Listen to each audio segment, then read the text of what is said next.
ದೇಶಕ್ಕೆ ಸ್ವಾತಂತ್ರ್ಯ ಬಂದ ನಂತರ 60 ವರ್ಷಗಳ ಕಾಲ ಒಂದೇ ಪಕ್ಷದವರು ಆಡಳಿತ ಮಾಡಿರ್ತಕ್ಕಂಥವ್ರು ಕಳಂಕ ಹೊತ್ತು ಹೋದರು.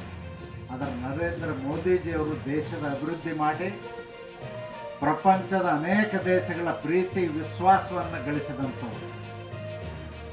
ಅವರ ಜೊತೆಯಲ್ಲಿ ಲೋಕಸಭಾ ಸದಸ್ಯನಾಗಿ ಕೆಲಸ ಮಾಡ್ತಕ್ಕಂಥ ಅವಕಾಶ ಒದಗಿ ಬಂದದಂತ ಹೇಳಿ ನಾನು ನನ್ನ ಜೀವನದ ಒಂದು ಸುವರ್ಣ ಅವಕಾಶ ಅಂತ ಹೇಳಿದೆ. ನರೇಂದ್ರ ಮೋದಿಜಿ ಅವರ ಅಭಿವೃದ್ಧಿ ಅಂದರೆ ಕೇವಲ ಭಾಷಣಕ್ಕೆ ಸೀಮಿತ ಆಗಲಿಲ್ಲ, ದೇಶದ ಸರ್ವಾಂಗೀಣ ಅಭಿವೃದ್ಧಿ ಮಾಡಿದ.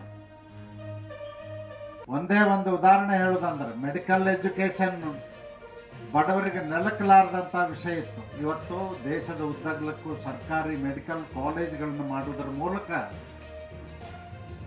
50,000 ವರ್ಷ ಡಾಕ್ಟರ್ಸ್ ಹೊರಗೆ ಬರ್ತಿದ್ರು. ಈಗ ಮೋದಿಜಿ ಅವ್ರ ಕಾಲದಲ್ಲಿ 1,50,000 ಡಾಕ್ಟರ್ಸು ಹೊರಗಡೆ ಬರ್ತಾ ಇದ್ದಾರೆ.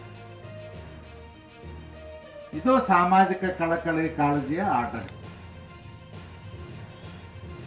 ಬಡವರಿಗೆ ಬ್ಯಾಂಕ್ ಅಂದರೆ ಗೊತ್ತಿರಲಿಲ್ಲ, ಬ್ಯಾಂಕಿನ ಒಳಗಡೆ ಹೆಜ್ಜೆ ಇಡಲಿಕ್ಕೆ ಸಾಧ್ಯದಿಲ್ಲ ಅಂಥವ್ರಿಗೆಲ್ಲರಿಗೂ ಕೂಡ ಇವತ್ತು ಮುದ್ರಾ ಯೋಜನೆ ಅಡಿಯಲ್ಲಿ ಇನ್ನುಳಿದ ಯೋಜನೆಗಳಲ್ಲಿ ಬಡವರನ್ನೂ ಕೂಡ ಬ್ಯಾಂಕಿಗೆ ಕರ್ತಕ್ಕಂಥ ಕೆಲಸವನ್ನು ಮಾಡಿ ಸಹಾಯ ಸಹಕಾರವನ್ನು ನೀಡಿದ್ದಾರೆ.